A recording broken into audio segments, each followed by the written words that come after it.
Hello. So, since right now I'm excited about doing my videos, and I almost dropped my computer, I am going to make right away my video about Paris. So, I just went to Paris in September, last month.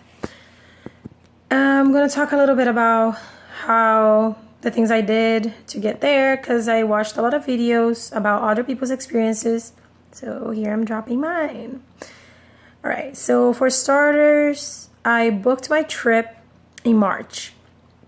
My intention was first going to Rome and Greece, but generally the flights are cheaper to Paris.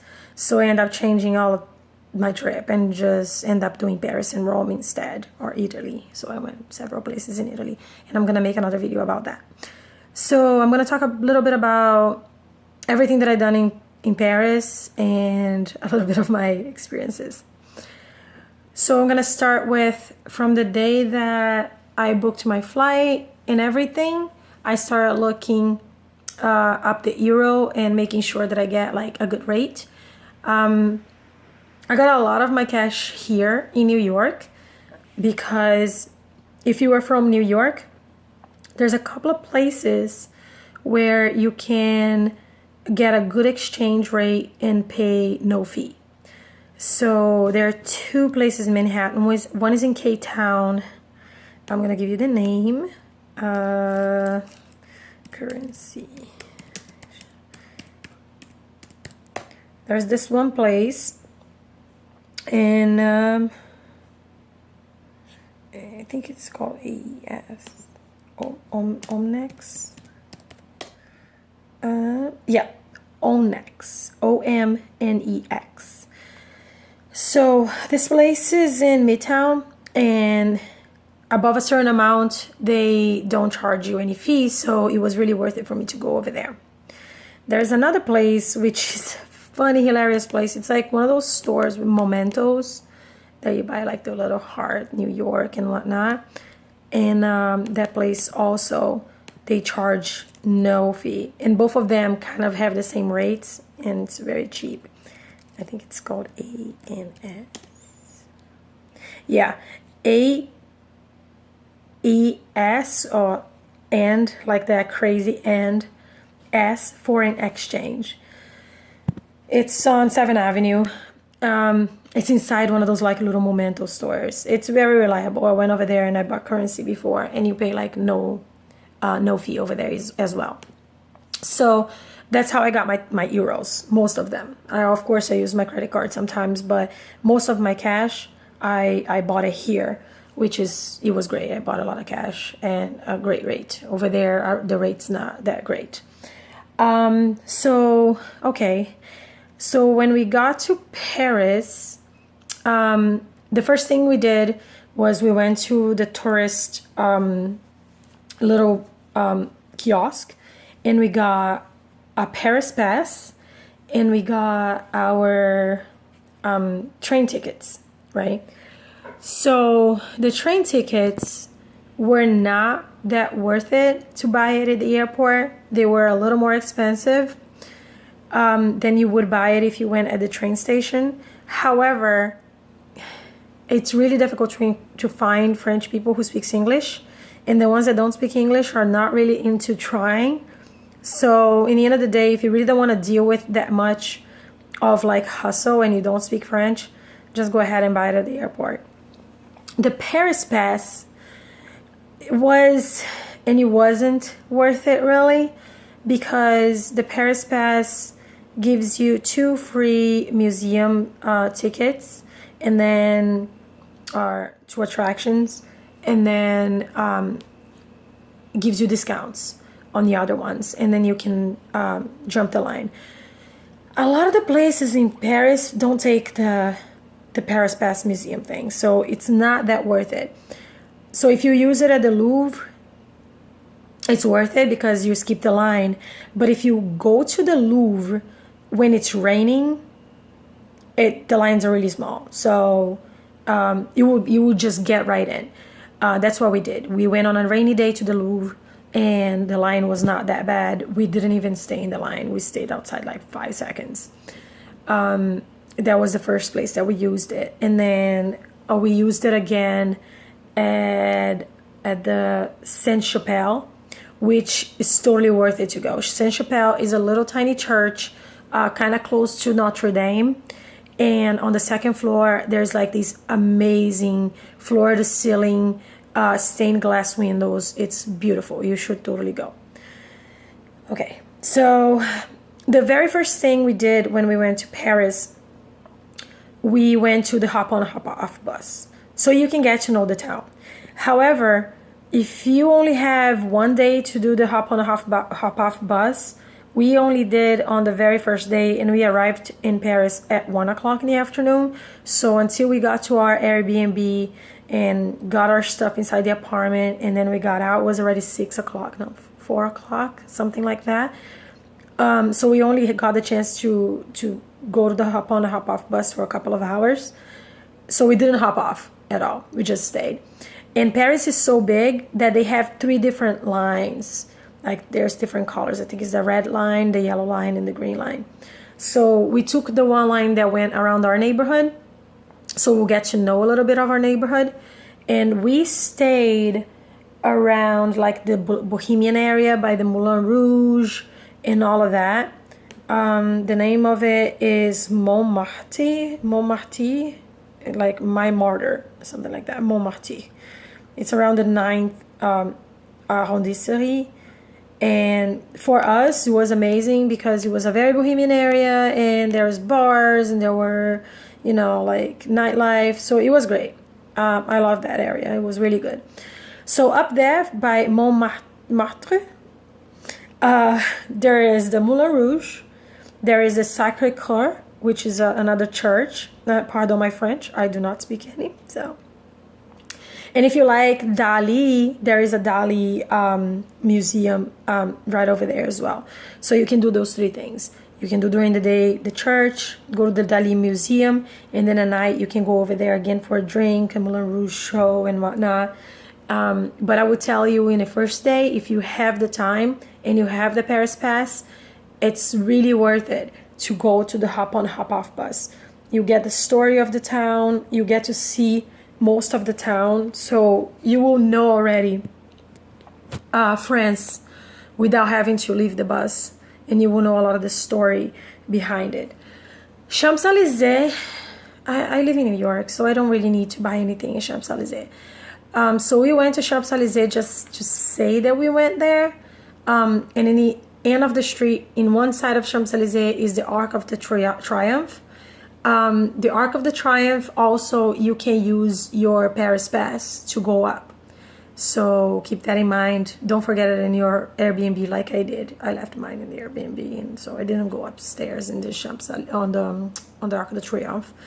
And then on the opposite side of the Arc of the Triumph is this square where Marie Antoinette got decapitated, and now there's a huge Ferris wheel there. And I went to the Ferris wheel. It was really cool. Also, don't forget to go to the tunnel, like by the tunnel where Princess Diana died. There's like a little, shrine over there for her that people leave flowers and all that stuff. It's really cool. There is a bridge the old bridge where the old bridge where they used to put the locks have been shut down. They don't do the locks anymore over there, but there's like another bridge like right next to it that they have the locks. I forgot the name of that bridge. Let me see. I think it's the Bridge of the Arts, Pont du Arts. So that bridge has the locks. So you can do that if you with your loved one. You can go over there and put a lock there. For the Eiffel Tower, I would tell you that what I did during the daytime, I went on the hop-on, hop-off bus. It goes right in front of the I always say statue. It goes right in front of the Eiffel Tower. You can see it during the day. However, if you want to go up there, go at night, because it's going to be like all lit up and then you can see the whole city. And when you come down, there's every hour there's like a 10-second or 20, no, it's not 10 seconds, I think it's a 2 minute, I think it's a 2 minute like light show, or a minute. It's really cute. It's like it shines and stuff. It's really nice, so you should totally do that.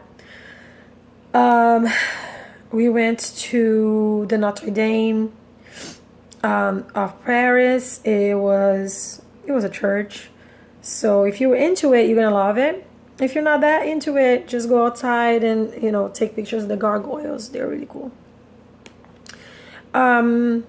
Then another thing that's really worth it, but be prepared to be on a huge line. So if you want to go to the catacombs of Paris, try to see if you can get tickets online before you go, because the line for that thing is ridiculous, to the point that we were standing in line for 2 hours, and I think after 4 or 5 o'clock, only the last 200 people will go. So if you go after certain times, there is even no guarantee that you're gonna get in. The upside, though, is that you can buy beer and just drink in the line if you want. All right, so the catacombs are really worth it to see, but then again, just go really early, or buy your ticket beforehand. Don't just show up there and stand on the line. It was really a bad idea, bad choice of ours. I think there's a must-see. It might sound very weird, but it's a must-see. It's the cemetery where Jim Morrison is. I went over there to see the Jim Morrison tomb and Chopin. Jim Morrison's tomb, poor thing. Like, a lot of people just, they vandalized that tomb. Like, his little tomb is really sad right now. It's really, really not well kept. But the whole cemetery has beautiful artwork that if you are into like those life-size statues and like beautiful art, that cemetery has amazing art. Like, I was really touched by it. It was amazing. You should totally go to that cemetery and take a look and go see Chopin's little tomb and see Jim Morrison's tomb and everything. It's really amazing. It was really worth it. By euros, very good. Let me try to see if I'm missing something. I'm pretty sure I'm missing a lot of stuff. But Paris was good, but it wasn't the highlight of my trip. Paris was really good. It was really nice to see that town at least once in my life. Everybody talks so highly about it, and it's a beautiful city. It is a beautiful city. However, it's not as great as I thought it would be. The museums are amazing. Though everybody says that the Louvre needs at least a day for you to see it. But if you are like me and you don't speak French, you're not gonna read anything because everything's in French. So you're just gonna kind of take pictures of everything and bounce. So you're gonna have like, if you have like 6 hours, about 6 hours without reading anything, you can go through the whole thing and take pictures with everything and see the Mona Lisa and see the Venus there. And you will get to see most of it, if not all of it, and take great pictures. Arc of the Triomphe, again. Do not try to cross the street. Like, there's no way to cross that freaking circle. There are tunnels that go underneath the street to the arc. So just do that. Do not cross the street. I almost did, and it was not a great idea.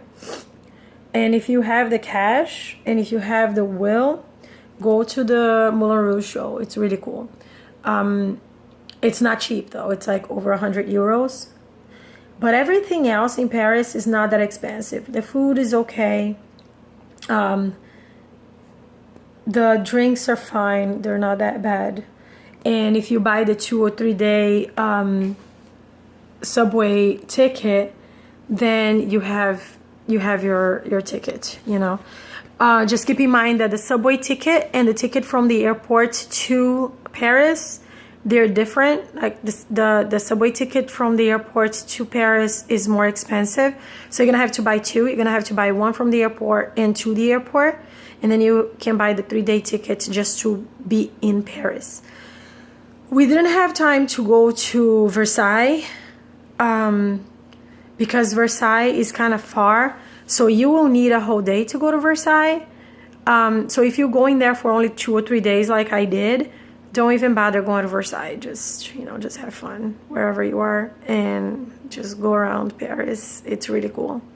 Enjoy every second. Europe is great. I really loved Europe. It's amazing. Okay, I'm gonna make my video about Italy soon, hopefully this week. I was really pumped by this trip. But my overall is, if you're going on a budget and on a short trip, research before you go as much as you can. Try to get your apartment or your housing or your hotel always by the nightlife, because then you can just stumble back to your hotel room and not having to take a subway back. Even though Paris is very, very organized with the subway, they close, and in Rome as well. So I just don't remember what time. I think it was at 10 o'clock or 12 o'clock. So don't stay by an attraction to go drinking later at night and having fun, because you're gonna have to walk home or take a cab.